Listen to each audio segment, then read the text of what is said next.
जय श्री राम। कैसे हो? भगवान श्री राम की कृपा से आप सभी लोग स्वस्थ होंगे, प्रसन्न होंगे, आनंदित होंगे। आइए आज पुनः पवन शास्त्री के साथ नई जानकारी के साथ जुड़ते हैं। आज का विषय रहेगा कि हमारे घर में लाख प्रयत्नों के बावजूद भी आर्थिक स्थिति खराब रहती है। कहीं न कहीं हमारे घर में परेशानियां ही बनी रहती हैं, कलेश होता रहता है और कर्ज की स्थिति बनी रहती है। आखिर क्यों? आइए उनका हम लोग आध्यात्मिक उपाय जानते हैं, जिन उपायों को हमारे ऋषि मुनि संतों ने, महापुरुषों ने, विद्वानों ने धर्म ग्रंथों में बताया है।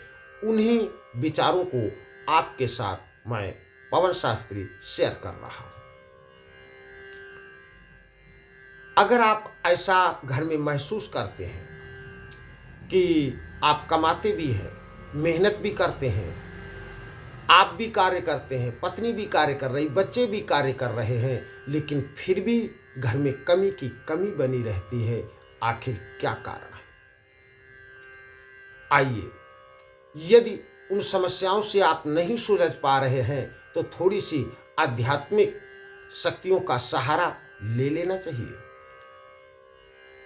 तो आप क्या करें? यदि आपके घर में कर्ज की स्थिति बनी हुई है और धन नहीं बचता है तो आपको सबसे सरल स्टिक उपाय बताते हैं। आप इस उपाय को करते हैं तो आपको लाभ अवश्य होता। आप जलकुंभी को समझते होंगे, जो ठहरे हुए पानी में अपने आप स्वतः उगती है। तालाब में, नदी में इत्यादि में हरे हरे जिसके पत्ते होते हैं, सांप के फन के तरीके से वो थोड़े से मुड़े रहते हैं, ऊपर बैंगनी कलर का पुष्प निकलता है। या आप अब गूगल वगैरह पर जलकुंभी नाम से सर्च करके भी देख सकते हैं। तो आपको क्या करना है? किसी भी वीरवार मतलब बृहस्पतिवार वाले दिन आप दिन में 12 बजे से पहले, सूर्य निकलने के बाद और दिन में 12 बजे के पहले आप कहीं से जलकुंभी लेकर के आए, जड़ के समेत लेकर के आए, छोटा पेड़ लेकर के आए और उसको पीले कपड़े में लपेट करके गांठ लगा करके आप अपने रसोई घर में मतलब किचन में कहीं पर भी टांग दें। दूसरे वीरवार जब अगला वीरवार आए तो उस जलकुंभी को खोल करके पुनः आपको जहां पानी सूखता न हो वहां पर जाकर के उसको छोड़ देनी है और दूसरी जलकुंभी ला करके आपको पुनः दूसरे वस्त्र में करके किचन में लटका देना है। जहां पर आपने उसको बांधा था वहां पर भी बांध सकते हो। फिर बस आपको कुछ भी नहीं करना है, बार बार उसे टच भी नहीं करना है, कोई आपका खर्चा भी नहीं हुआ, कोई इतनी मेहनत भी नहीं करनी पड़ी है। आप केवल 2 वीरवार का ये कार्य है। एक वीरवार को आपको ला करके बांधना है और दूसरे वीरवार को आपको जल में बहाना है और दूसरी ला करके बांध देना। फिर आपको कुछ नहीं करना है। यदि आप इतना भी कार्य करते हैं तो आपके घर में आर्थिक स्थिति ठीक होना प्रारंभ हो जाएगा। ऐसा संतों का मानना है, ऐसा ऋषियों का मानना है, विद्वानों का मानना है। इसके साथ साथ में आप अपने घर में सायंकालीन को कपूर से आरती करना अवश्य प्रारंभ करें और भगवान का भोग अवश्य लगाएं। भोग लगा करके पूरे परिवार को प्रसाद अवश्य दें।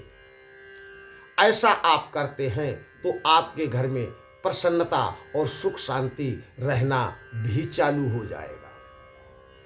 आप जब पूजन पाठ करते हैं तो थोड़ा सा गंगा जल या सादा ही जल लेकर के अपने घर में गायत्री मंत्र पढ़ते हुए, यदि आपको आता है तो बहुत अच्छी वाली बात है, तो गायत्री मंत्र पढ़ते हुए पूरे घर में जल को छींटा दें, मतलब छिड़के।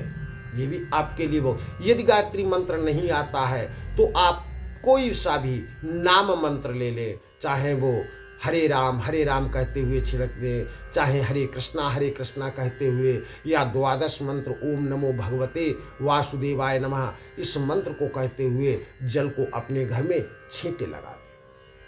आपको लाभ होना, आप देखेंगे कि आपके यहाँ प्रसन्नता रहना कुछ ही दिन में प्रारंभ हो जाएगा।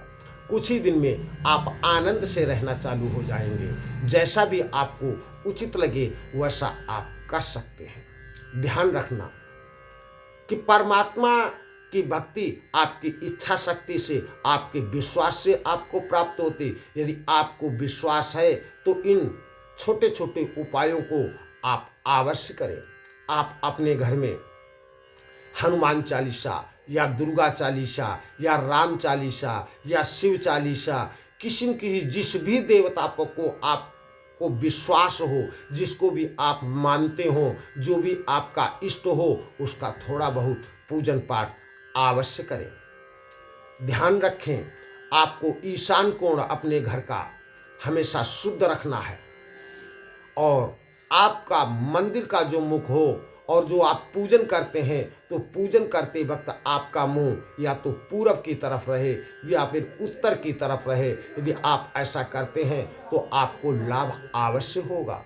यदि आपको हमारी जानकारी अच्छी लग रही हो तो आप अपने चैनल ज्योतिष और संगीत को सब्सक्राइब करें, लाइक करें, शेयर करें और घंटी पे अंगुली दबाना बिल्कुल न भूलें, ताकि जब भी मैं नया वीडियो लोड करूं तो सबसे पहले आपके पास पहुंचे।